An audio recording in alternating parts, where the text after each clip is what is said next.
Hello, everyone, and welcome into the Week 8 sports betting show here on the channel. Davis Mattek and Rich Hribar. We pick our 5 favorite games against the spread. It was a pretty hot week last week. The #1 Kansas City Chiefs. Reeves, I think we both knew the way that one was going to go. No bye weeks. Not a team is off this week. Obviously, Reeves, working on the worksheet. You're loving that. Nothing could be better than no team on the bye. Let's go ahead and get into it. It's short king summer, dude. It just feels like no one in fantasy sports ever learns anything. Does he mistime it, or is Brock Bowers just a grown man? Brock Bowers is just a grown man. Dare I say, Rich, football might be back. In the words of Lane Johnson, this offense looks constipated. It's short king summer. Huge slate. We got some fun football on Thursday night. Vikings, Rams.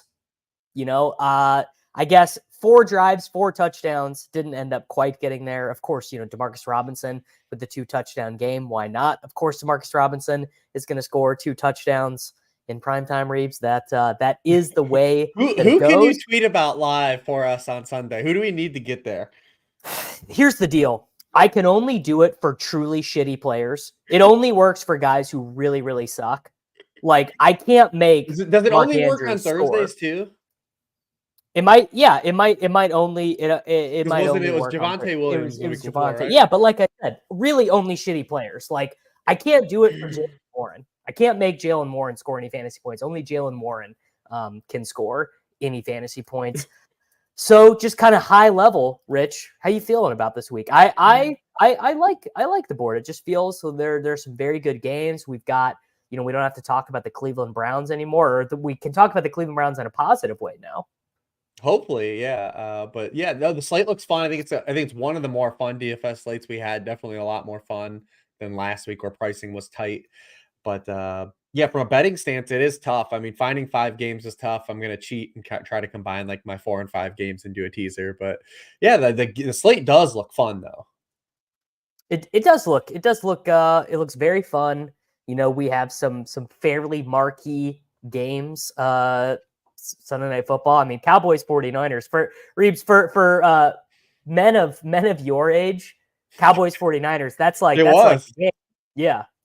Yeah, that was I went to the Hall of Fame induction when Jerry Rice got inducted. Jerry Rice was my dude growing up, football Jesus on cleats. And he went in with Emmitt Smith. They went in together. And it was a lot of 49ers and Cowboys fans that weekend, literally just like pointing at each other. It's like, if it wasn't for you, we would have won 6 Super Bowls. And the other one was like, well, if it wasn't for you, we would have won 6 Super Bowls. It was kind of fun seeing those guys get inducted together and having those fan bases together from the 90s. Those were super fun teams. That was like right on the onset, like where like free agency is like an arms race, right? Like this team just like got like every future Hall of Famer like on the back end of their careers. That some of them played for both teams, like Dion and Ken Norton and Charles Haley. But it was literally just a back and forth arms race that was like really fun football. And then the Packers like kind of got involved there and they like took over for both teams. Like right afterwards with like Favre and Reggie White. That was like when free agency like first started. And then like that's when the 49ers and Cowboys like kind of faded a little bit. I mean, I got to be honest, Reeves. I missed it. I know.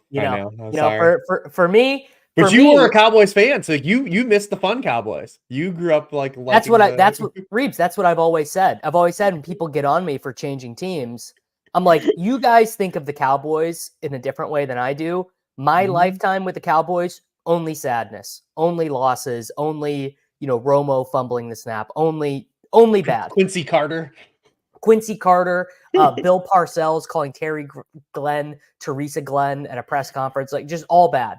No, like truly, I can't, you know what? I think the only like truly good Cowboys moment I really remember was Romo coming back from a punctured lung to beat the 49ers on the road. Oh, I remember that game. Yeah, I remember that game. Yeah, man. Yeah, that was about how it worked out. All right, if you are new to the program, very simple concept here. Reeves and I pick our 5 favorite games against the spread. We go in sequential order from our least favorite to our most favorite. And Reeves, you are up first, brother. Yeah, so I will say there's a caveat to this one. The next one I will say you can bet the line if you want, but I think like doing a little tease with these teams is probably the best way to play it.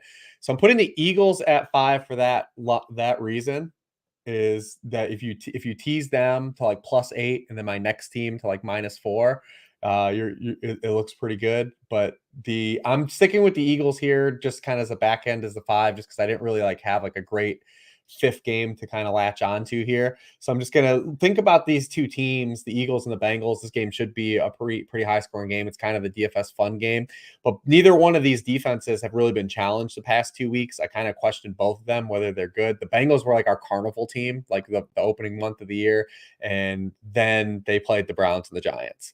It's still a team that like I don't really believe in big picture, but I don't love this line. I'm like I said, I'm just putting it at putting it down here at 5, and then taking this like the Eagles +8 looks a lot better to me. And then I'm just gonna give you my 4 to put it together, and that's the Broncos -9, which I think too like laying like I don't want to lay 9 with the Broncos, right? Even though it's Right. even though it's Bryce Young, I don't want to lay 9 with Bo Nix. They're at home, they have a long rest advantage. The Carolina Panthers are absolutely with Bryce Young, and honestly with Andy Dalton now. Like in 2 of the past 4 games have been absolutely dreadful. So I don't want to lay the 9 though, but I think taking the Broncos down to like -4 and then the Eagles +8 would be a way to play this. And then I feel better about my top 3 games. But I'm cheating and I'm using this as my back 2. I like that. I mean, we have some creativity here on the program. I always welcome that. My number 5, I suppose this is a bit of a weird one, a spot that we would almost never do, but I'm taking the Atlanta Falcons as a road favorite against the much better Tampa Bay Buccaneers. Couple things going on here. The first being the Falcons seem to have finally figured out some offensive balance. Like they don't need to spam 47 passes a game.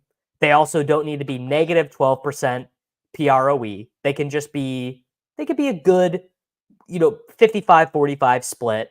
They also have started to give the ball to Bijan more than Algier. In fact, quite a bit, which I think, running backs don't matter, but Bijan versus Algier, that is a pretty wide split to me. And then the other thing is, I mean, you go from losing a literal first ballot lock Hall of Famer and Chris Godwin, who is the most productive and efficient wide receiver in the entirety of the National Football League, to Jalen McMillan, Sterling Shepard, and Trey Palmer.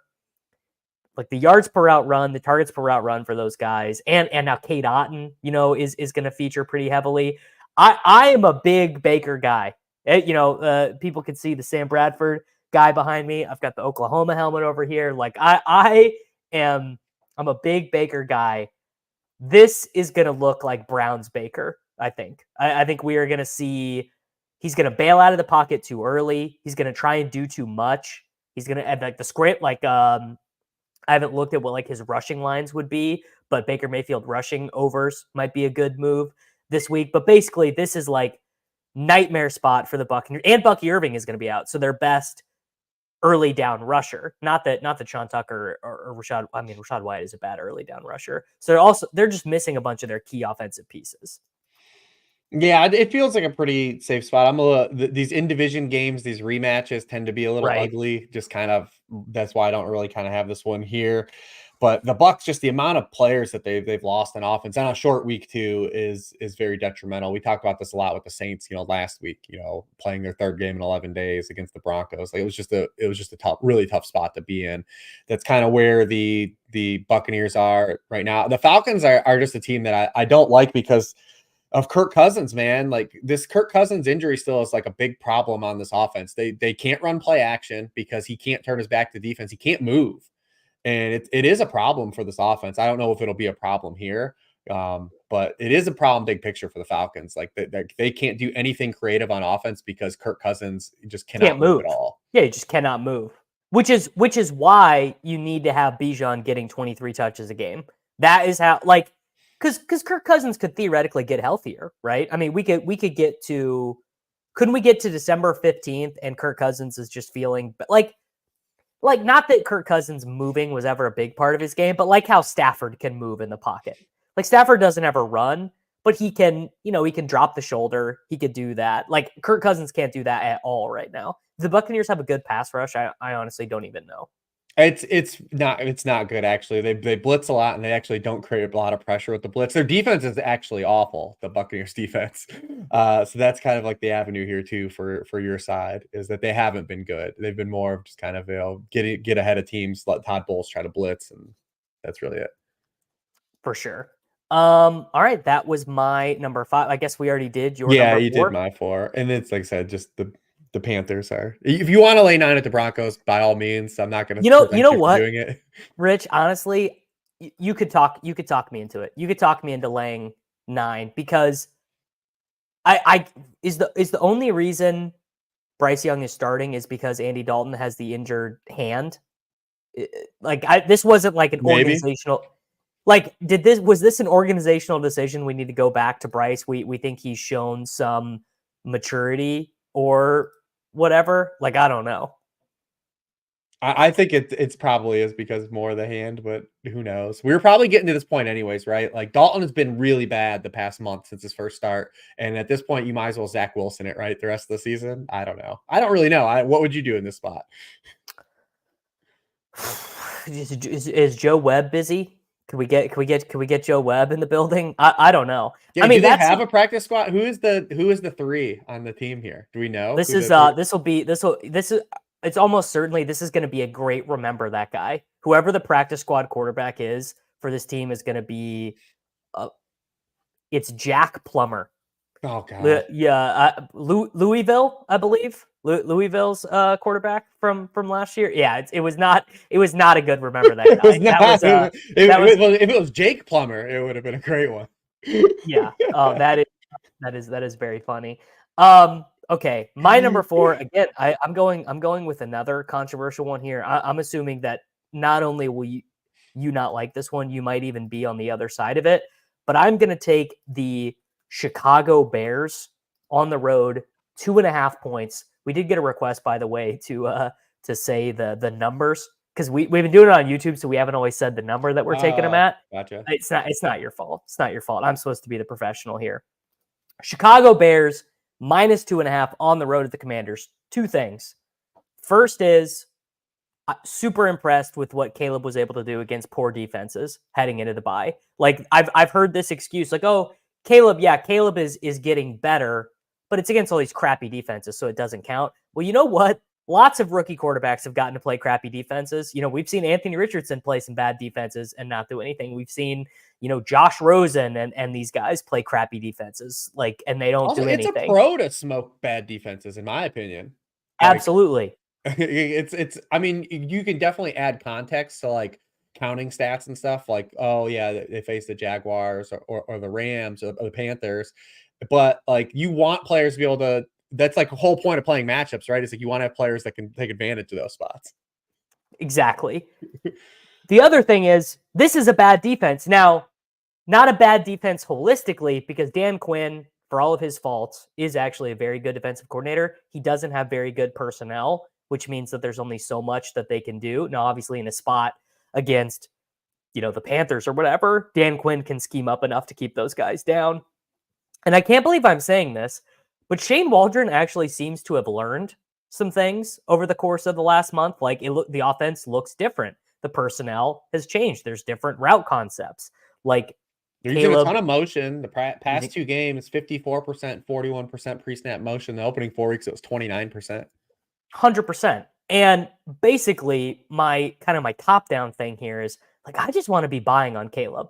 My opinion heading into the season was that Caleb was going to be one of the best rookie quarterbacks we've ever seen. Got off to a very rocky start, improved, continued to improve. The thing that I've liked a lot about him the last couple weeks is that he has really started to do some of the things he was doing at Oklahoma and early on at USC, where he was just breaking out of the pocket a ton, keeping plays alive with his legs. He did that a lot less his final season at USC. I don't really know why.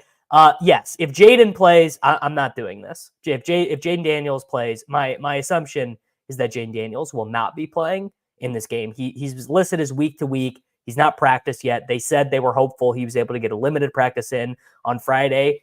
And like, you don't want Jaden Daniels playing limited physically. A physically limited Jaden Daniels, not the best version of himself. So Bears -2.5 over the Commanders is my 4. Yeah, I don't have this one just because I'm not vehemently against you. I think I'm just not touching it, just kind of because Washington has been capable basically against everyone they've played on offense. Like, this is a team that Yes. continues to move the football. And the past month, they've been getting a ton of pressure on opposing quarterbacks. They're 4th in the NFL in pressure rate, 42% the past month. Caleb this season, only 4 yards per pass attempt under pressure. Even in this hot run, the past 2 games, he's only averaging 4.6 yards per pass attempt under pressure as well. So there is an opportunity here for this to be maybe like more of a problem than we would have thought after the first few weeks of the season, when Washington looked like they were rolling over to their defense from last year into this season. They've been a lot better the past month. I found that out a couple times, during this run of trying to pick some spots against these guys in DFS that hasn't worked out. It's just kind of the respect of how capable the Washington offense is, and not totally being able to get out of my mind like what the Bears did early in the season. It's just a bummer if Jaden Daniels doesn't play. They moved this game from the early start Yeah, to it's a the huge late bummer start to get this Jaden Daniels versus Caleb kind of matchup in the afternoon. And if Jaden Daniels doesn't play in this game, we kind of lose a little bit of that shine that it had on it. But I'm not vehemently against you, because if it's a team missing their starting quarterback in a relatively game that we thought would be even anyways. Bears defense also very good as well, so it'll be a good little test. Very for the good offense. Yeah, again. that's been kind of unexpected. Well, They like, were good the obviously, back half of last year too. Yeah, I knew they were going to be good. I didn't know that they were going to be like 85 Bears type level. I probably would have cooled off a little bit on specifically Roma Dunze for like best ball and stuff if I would have thought they would be this good. All right, Reeves, you are now up for your number 3. Yeah, my 3 is the Bills. And it's the same This thing. is my 1. Yeah, so I mean, if you remove DK Metcalf from this offense, I just don't see how Seattle has enough explosion. Like, you're down to just Kenneth Walker as an explosive playmaker in your offense. DK Metcalf missed 1 game last year, and Geno Smith was not good. They did end up winning that game because against the Cardinals, but Geno Smith was really bad. He's only had 25 dropbacks at Metcalf off the field this season. Has averaged 5.8 yards per pass attempt on those. Jackson Smith and Jigba, this is the second regime now that is doing the same thing, right? Like, it's starting to be more of a Jackson Smith and Jigma problem than it is putting the blame on anyone else. We have the Ryan Grubb using him in the same capacity that he was used last year with Shane Waldron. He's cut out like the Mickey Mouse stuff behind the line of scrimmage, but he actually has a lower intermediate target rate and a lower deep target rate than he had last year. So he's just a guy still not getting, opportunities to win downfield. Can he win downfield? We haven't seen it, right? Win like, downfield. This was a question, and this was a question in his profile in college. It really was. This was a slot-only player in college, and we've seen that kind of translate now as the sample continues to grow in the NFL. This is a spot where you say, if you don't have DK Metcalf, now show me something, JSN. Now show me something. Now, they're also going to play Jake Bobo. Like, Jake Bobo is going to play probably the X, like when any time they play 2 wide stuff. Like, so Jake Bobo is going to be on the field, and it's kind of fun. Like, I'm interested to see what they can do with some Jake Bobo, but I just don't think they have the playmakers, right? Because the Bills are a team that will sometimes be a little volatile. Like, they'll kind of meander through some games. They did the opening half last week, but if you get a game where the Bills like come out early, like we've seen this, like they'll flood teams. Like when the Bills are running hot. And I just don't know if Seattle's going to be able to stop them either. So I do the Bills here in this spot. I do like them a lot. I'm very scared about the Seattle offense this weekend. It's just a spot where if they fall behind, I don't know what the plan would be. Are you just spamming slant routes to JSN? Are you running screens to JSN? Are you, and it's not that I think Ryan Grubb is a bad coach. Like, we'll see some interesting stuff from them this week. Like, they might run some split back stuff, like backfields with Charbonnet and Walker both in there, use them both in the screen game. Maybe we get an early Lockett moonball or something that ends up making it a little bit more competitive. But basically, I'm like, so the Bills in the first half against the Titans look like they forgot how to play football. And then Joe Brady kind of rediscovered his mojo in the second half. Amari Cooper will be more up to speed. So that is probably going to take, not even probably, that will take off one of the guys off the field who can't earn targets. Mac Hollins, Dawson Knox, one of these guys. That makes them more dynamic. That makes them more explosive. Ray Davis is going to be healthy this week. I think he only played 11 snaps in total last week because he got a little bit banged up in his first career start. Ray Davis, like a very efficient runner. This just feels like a classic taking care of business game for a Super Bowl contending team. They just got their shiny new toy. Like and I know it's on the road, and I know Seattle, the 12th man, and all that stuff. Like I mean, dude, the last home game, I mean, they just played 2 games in Seattle and lost. They lost to Daniel Jones without Malik Neighbors. Like, I'm not gonna. Yeah, that was pretty rough. It's really, this wager is about 2 things. One, for me, the reason why it's my number 1 is the Metcalfless Seahawks. Like, it's not. I don't believe in JSN. Obviously, do believe in Tyler Lockett, but not so much age 32 Tyler Lockett. And I kind of feel like Joe Brady found something in that game. And maybe it's more Keon Coleman. Honestly, getting Dawson Knox off the field probably helps them a good bit. He's banged up. I believe he's doubtful for this game. So yeah, the Bills, my number 1. What do you think happened on FanDuel this week with Dalton Kincaid? Like, someone pushed the wrong button, right? Yeah, he's 4,000. What's funny is I ran it earlier. I ran it on the solver earlier, and he's not even in the optimal at $4,000. Yeah. Here, I can. I'll pull it up. We'll run it. Because there's other pricing. There's other pricing that is just as bad. You know, there is some, but like that one's like a classic, like made a mistake because like he's cheaper than like Stone Smart. Like, yes, like something happened. someone. But I don't even get how that works, because the way that I understand it is that it's all done algorithmically. So I really don't know. And like, he's been disappointing based on ADP, but like, he's still not a 4K player. Here you go. Based on their pricing. No Kincaid in the optimal. Oh yeah, well, McConkey's not going to play, so I don't know how you're going to get to him. Okay, here. And I ain't playing Rachaad White. Let's exclude. If we exclude, okay, well, that's not going to work. We can come back to this. We can come back to it it's all good. When we do DFS. I'm not playing Rachaad White either, but I did just find that interesting. But I was just like, I remember when I looked it up early in the week and, you know, ran like optimals early on, and I was like, this has to be a mistake. Like, there's no way he's 4K. And then I went to the actual site, and I was like, oh, he is 4K. Like, something happened here. Yeah. All right, that was my number 1. So we now have to do my number 3. I don't learn anything. You know, in the introduction to this show, I say no one in fantasy football learns anything. I'm now going to be an example of no one learning anything. I'm taking the Kansas City Chiefs on the road to the Las Vegas Raiders, -9.5 points. Yeah, so am I. I'm just letting you know, so am I. You could say we didn't learn anything together. And it's because of Antonio Pierce. I'll let you do your thing, but I'm literally, this is about to be a bloodbath. No, you go first. Then it'll make me sound. Do you not remember in February when Antonio Pierce went on the Max Crosby podcast and basically said like they were doing like Jordan rules for Mahomes, like they were going to rough him up and do all these things, like they had the blueprint to beat Patrick Mahomes, and apparently the blueprint is to score 2 defensive touchdowns and not complete a pass the final 3 quarters of the game. But dude, I guarantee you that I don't think Patrick Mahomes is that much of like a public red ass, but I guarantee you he is going to be up for this game. Like they're gonna try to whip some ass in this game. Well, they did the Mahomes puppet. They brought the Mahomes puppet. Yes, dude. I'm telling you, man. Like this is bad. This is bad for the Raiders. So this is, you know, I'll let the audience judge if this is sound logic or not.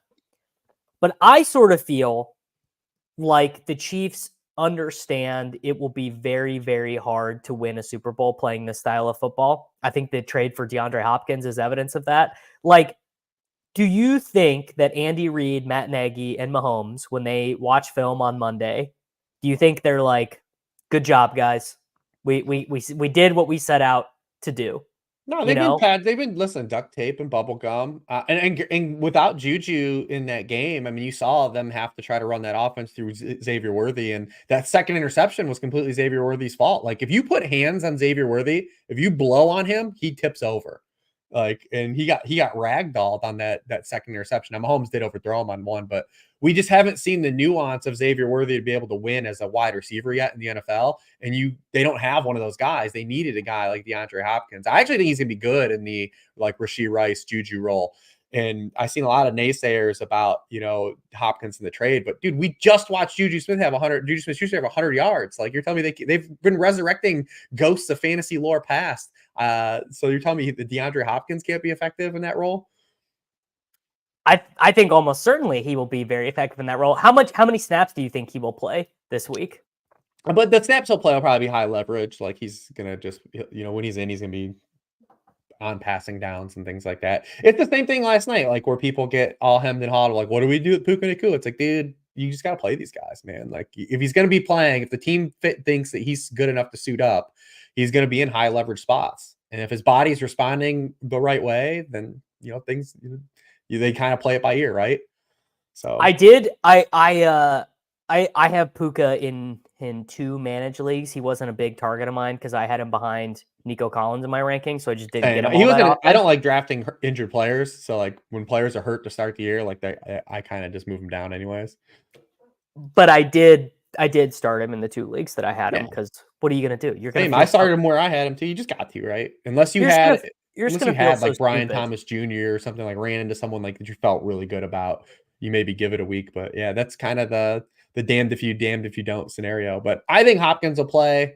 Maybe he's on the Amari plan, right? Amari only played 12 snaps or ran 12 routes, but still scored a touchdown. But he got targeted on like half of them. Yeah, that will be exactly what it is. I will continue to believe that. Well, actually, you know what is insane? I was about to say one of these days Mahomes will hit Worthy on a deep one, but like he already has. Like Worthy already has a 60-yard NFL touchdown.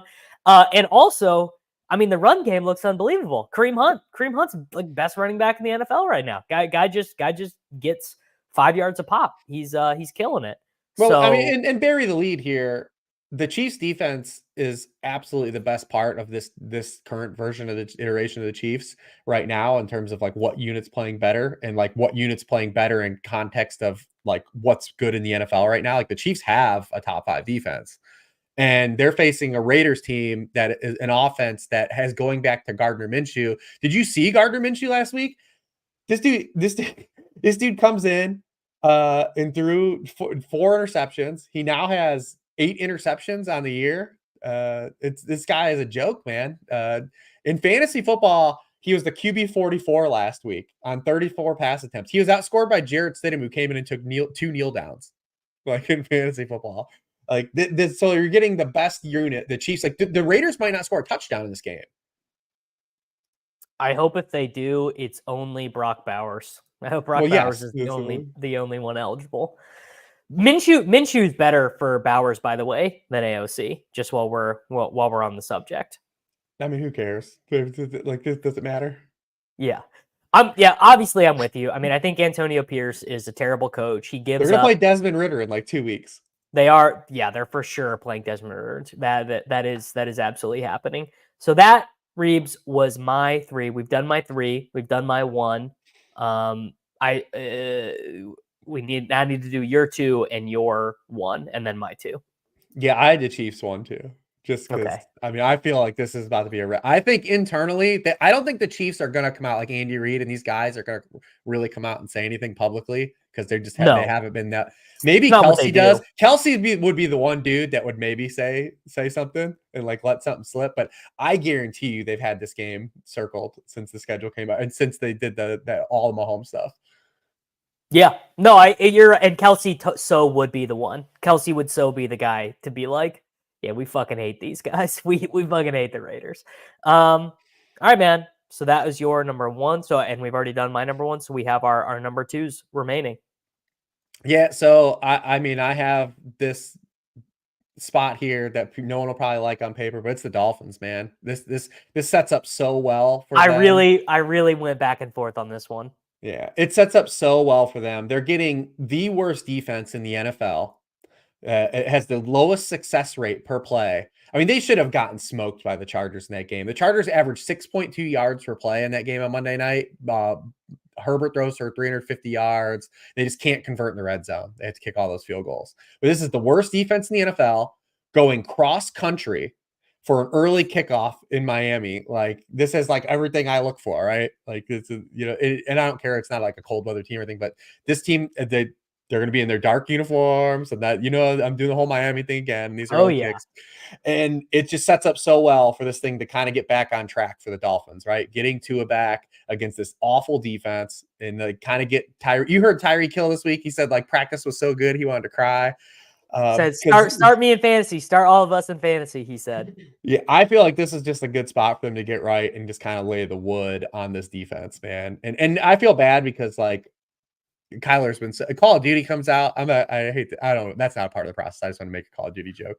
But Kyler has been so bad this year. This passing game is really bad. It's just really stagnant. Drew Petzing does a really good job of creating a creative run game, and that could be a factor here. The Miami run defense has by far been the worst part of their defense this year. The pass defense has been good, but Drew Petzing from a creative passing game stance, and maybe part of it is Kyler too. Like maybe Kyler's part of the problem. And like it might be like a Russ Cook narrative, right? Like remember it was always like let Russ cook, but like every offense ended up just being the Russell Wilson offense because that's who Russell Wilson was. I think that we might have that with Kyler a little bit, but I don't have faith in this passing game at all right now. They're going on the road, and like I said, I think it sets up really well for the Dolphins to kind of course correct this, or at least 1 week. I think Mike McDaniel's off my trust tree though.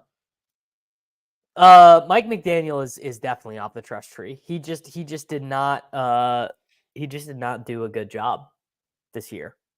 He like we have seen worse quarterbacks or comparable quarterbacks to Malik Willis come into these spots and get functional results with very good coaches. I like you'd like to give him the excuse of like, oh, the offense is so predicated on timing. It's so and Tua knows all the timing and Tyreek is used, and it's like, I don't know, man. I watched Malik Willis be a Packer for 3 weeks and then come in and smoke 2 consecutive teams. Same coaching tree too. LaFleur, same coach. Not like he's got some big advantage that McDaniel doesn't have. So, I mean, why this one is not on my list because I can't pick against Kyler. I love him. You love the Cardinals. I do. I don't love the Cardinals. I do love Kyler. I don't know. When I watch him, I just am like, dude, there is a great quarterback in there somewhere. We very rarely see it, but there is like I don't know. Maybe the issue, he just needs to be 2 inches taller and he'll be as good as he can be at his size. All right, my number 2, Reeves. This is probably a controversial one. I'm taking the Houston Texans minus 4.5 points at home to the Colts. The Anthony Richardson experience, man. It feels like he is way too volatile. And the Texans are running the ball incredibly well, but they are just like, how is it possible that a CJ Stroud, Stephon Diggs, Tank Dell offense, right? Even excluding Nico from this, how is it possible that the passing offense is so bad? Like Kevin Cole had a great thread this most recent week about Stroud basically was one of the luckiest quarterbacks in the NFL last year when you adjust for like drops and yards after catch and like fumble luck and interception luck and all this stuff because he does all those adjusted quarterback efficiency things. And now he's getting incredibly unlucky relative to how you would adjust things. But it just feels like we gotta get the Houston Texans passing offense going. And if there was a spot to get it going against, it is against the Indianapolis Colts because, I do the DFS show with Jacob every week and he's a Colts fan. And he's like, I don't know how every team doesn't go for 900 yards against this team. But really, I mean, obviously, I think those things are true about the Texans, but it's much more about, I just don't think Anthony Richardson can play right now. Maybe he will get there eventually, but I don't think he can play at all right now.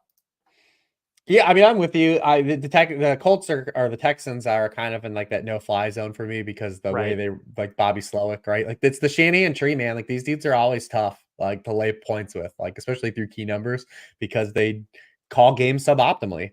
And I don't think that their offensive line is going to have as many issues as they had last week with the Packers. But man, like they're going to try to run the Joe Mixon a bunch of times this game, and it's like you have a team that wants to get themselves into like 3rd and longs, and then just weird stuff happens, right? They put themselves in bad spots. That's why I don't like betting on them. But that's kind of what's happening here. But I don't mind like just betting against Anthony Richardson either at this point. Which is so sad, dude. It's because I was such a Richardson slappy. I liked the pick when they made it. I liked a lot of what we saw from him as a rookie, just with like the athleticism. And it's like, man, you can get a lot done if your quarterback is that good and at running and so good in short yardage. Like, but he really is right now. Anthony Richardson is like the Josh Rosen of Cam Newton's. It's just brutal to watch him as a passer. He has like no touch. That's what it is. It's that he's got no feel. Like I can tell from watching him, he knows how to make the read. He knows where the ball Yeah, should the go. crazy thing about Anthony Richardson is he's not like really a scrambler. Like he hangs in the pocket, like he makes the right reads and stuff. He just has when he throws the football, he has no idea where it's going. Yes. It's really wild because he is really good at like structurally hanging in the pocket and like makes tough throws, like not makes the throws, but like actually attempts them. But the weird thing about the Colts too is like they hang around, man. It's why they haven't played well, but they hang around like in all these games. Like they haven't gotten blown out really at all. Even a couple games they were supposed to lose, maybe they've kind of hung around and won these games. So it's like so like you got two pulling forces. I don't like I don't trust Bobby Slowick, and I don't like really. I look at the Shane Steichen's the opposite, right? Anytime when you have two coaches, like one you believe in is like going to do things like suboptimally, and then you have a coach that I believe is actually going to do things optimally, it always makes me scared to lay the points in those spots. I mean, yeah, okay. You definitely are right. Like I know the guy that I just bet on is like going to cost me a minimum of 1 point. Like in like if I had to calculate it, I'd say Bobby Slowick does things 1% less optimally. Like Antonio Pierce like having Antonio Pierce as your decision maker, that's 3 points against the spread. Slowick is probably like 1 point, and Steichen is what? Yeah, you gain 3 points from Slowick being your play caller or something. We talk about this all the time. Remember when we did the playoffs last year when it was the Rams versus Lions and everyone was on the Rams side? I was like, dude, like it's McVay versus Dan Campbell. Like one coach is going to try to win this game. The other one's going to try not to lose it. It's so true. All right, Reebs. DFS this week. What's your angle, man? How are you? What are you feeling? Wild West this week, baby. You can play everybody. You build some bonkers lineups this week, which is pretty crazy, especially coming off the week we had where pricing was tight. I'm kind of focused in on Eagles Bengals, to be honest. It looks what's like your personal philosophy on A-Chain at $6,200 on DraftKings and Tyreek at $7,000? Underpriced by like about $1,000 each. I'll probably look and just see kind of where ownership is. I think it's more congested where A-Chan is priced. I think there's a lot of good running backs in his price zone where it's not as nebulous with Tyreek where he's priced, right? Because Tyreek's like a clear value underneath the top tier guys, and we know we can get there. You also have a couple guys in there it's easy to build lineups around too. Like, I mean, dude, it is no trouble to build a lineup on either site, like with Tyreek and two other good wide receivers this week, because there's all those running backs in that same price range. You got Achane. I think DeAndre Swift's a really good play. You even have a guy like Javonte Williams in a really good spot where he's priced there on both sites. I mean, it's just really kind of pick your poison this week. It's going to be really interesting to see what happens in terms of ownership. I'm definitely going to be following it at the running back spot to see where it is. I think Tyreek is going to be the guy that's jammed in though, for sure. Yeah, I mean, if we get 47% owned Tyreek, but 22% owned A-Chain. I mean, Yeah. obviously, that's just kind of what I want to see, like what we're looking at. I will say this: A-Chain should be paired in stacks with Tua. He had like 18% of the targets with Tua in the game. And that's a unique way to play the stacks, right? Because a lot of people will do Tyreek plus Tua or Waddle. They'll do doubles, but putting A-Chan in your Tua stacks is a way to get more unique on the Dolphin stacks. Yeah. I'm trying to think. What about if you had to stack Jordan Love with one guy, who are you choosing? I think this week it's Dobbs. If it's a receiver, it's interesting because Dobbs plus Tucker Kraft with Love is almost similar salary cap as just Love plus Jaden Reed. Yep. Both Love plus Jaden Reed, because Love is really priced up on both sites. And then Jaden Reed's been priced up for a couple weeks. If you like both those guys together, I believe are right around 28% of the salary on both sites, but Love plus Kraft plus Dobbs is like 33% and 34%. So it's like a 6% increase, but like you get a double stack out of it. So that I think is probably the better way to play it than just taking Jaden Reed plus Jordan Love. But that's the problem with Jordan Love anyways, right?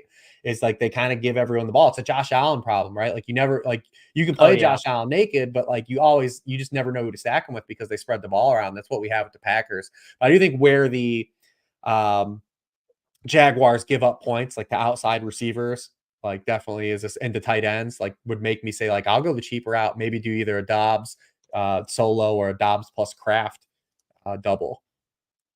I mean, I'll probably do it with Jaden Reed, but you could talk me into Dobbs. You could talk me into Watson. Yeah, I'll never talk anyone out of not playing Jaden Reed. He's the best player that they have. It's just from a salary perspective and everything else, like it's tough. I think that is one of the stacks that if you go that route, like if you play Love plus Jaden Reed, I do think it's a little more restrictive than even something like Burrow plus Chase is in terms of salary. It is. The thing is, though, is that, man, you could just like you toss in a little Jalen McMillan, you toss in a Cade Otton or Cedric Tillman and Cade Otton, and it's like you play whoever you want. It is. Oh, it is yeah, really dude. It's wide open this week. And even like I said, you go to FanDuel, you get Dalton Kincaid min price. You can you throw in a Javonte Williams or a DeAndre Swift into these teams, and like you just have salary to just keep cooking, man. It is. Have you built any lineups? I've built a few. I've built a few just for tournaments, just because I would like to build out some of my like game stacks to see what they look like before I write them up. Because I don't want to write something up and be like, oh, you can't even get to this. But you do like I built some Bengals teams. They're just like it feels like they shouldn't be buildable because the pieces are so expensive, and like the team feels good. Like last week, if you're building a team where you're getting good pieces, you've had to take like an uncomfortable piece. Like you were playing like a Jalen Coker last week, or you were playing Whittington. Like you were doing something dumb that like you didn't feel good about anyways. Like now you're playing players this week near min price, like a Cade Otton or something. You're like, oh, like I actually feel okay about that player. Yeah. All right, Reeves. You know what it's time for. Let's run it. Gotta make our pick 'em entry. How did we do last week? Was it good or bad? I can't even click on my results tab. It's gonna be so many red dots. I want to say ours actually was not that bad. I don't remember which one it was. Oh well, a bunch of my picks got ruined by Samuel and Daniels. Bunch of them. I think this was it. This was it right here. So it actually we did Mahomes rushing attempts. We did do. What did we do here? We had Mahomes rushing attempts that hit. Geno Smith rushing yards that hit. I bet the shit out of that in player props. So we missed J-Mo. Yeah, J-Mo boned me in DFS too. And DeMario Douglas. Oh wow, we hit on all those though, but with just those two, right? So 6 to 8. So we actually did okay. Okay.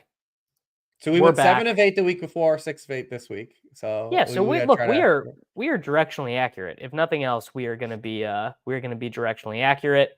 The floor is yours. You can have absolutely anyone that you want. All right, let me see. I'm looking at my some of my core plays here. Let's start. Let's do Devin Achane receiving yards. What do we got for him for receiving yards? I don't know. Let's find out. Achane, they changed how the scroll bar works. It's going to be pretty low. 28.5. Do you really? Wow, man, I bet that at 23.5. Do you like longest reception or receptions 3.5?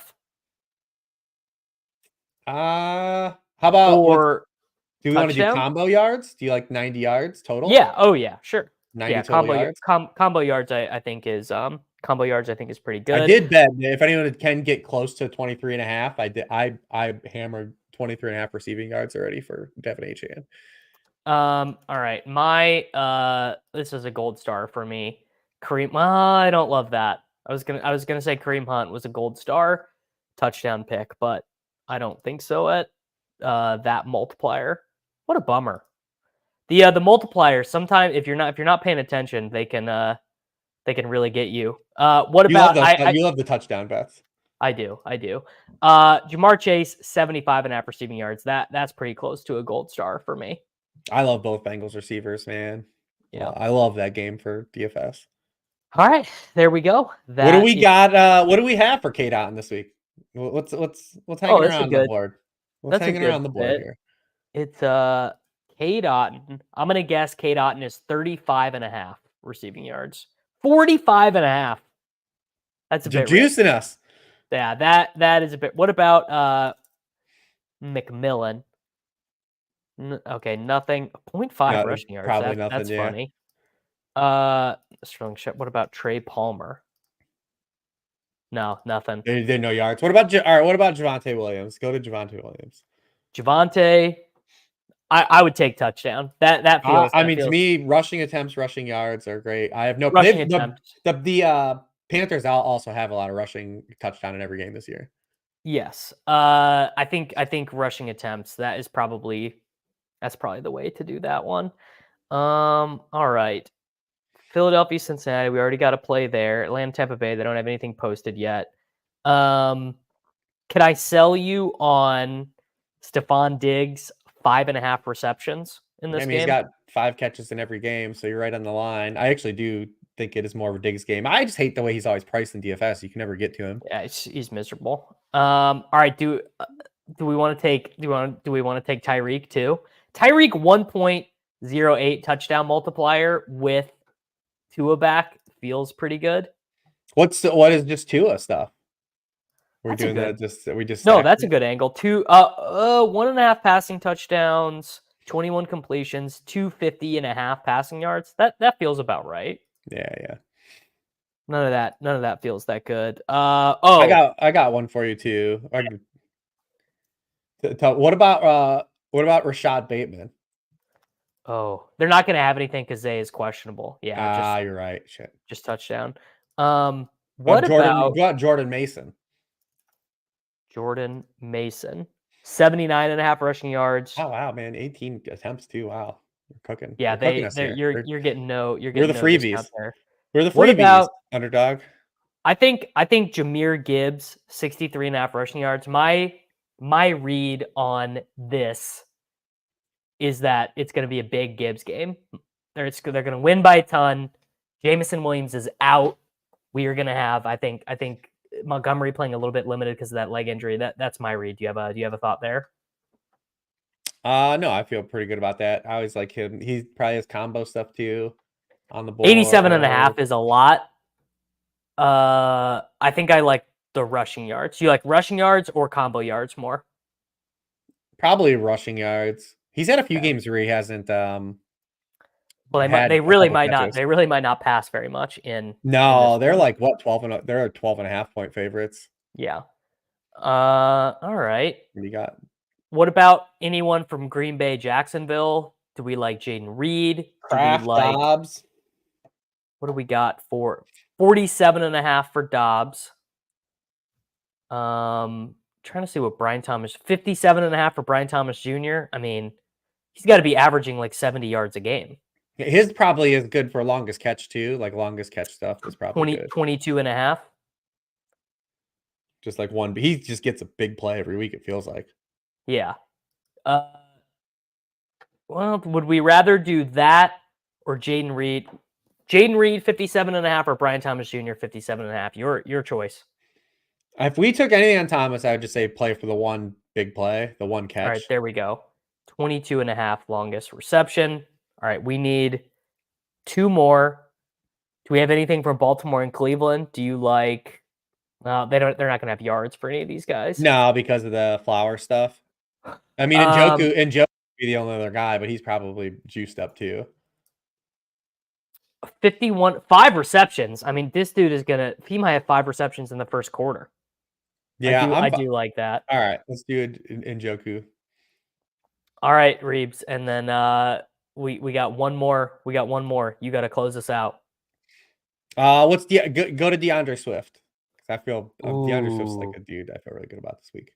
59.5 rushing yards. Yeah, I like 18.5 receiving yards. I actually have bet his rushing yards at a higher number than that already.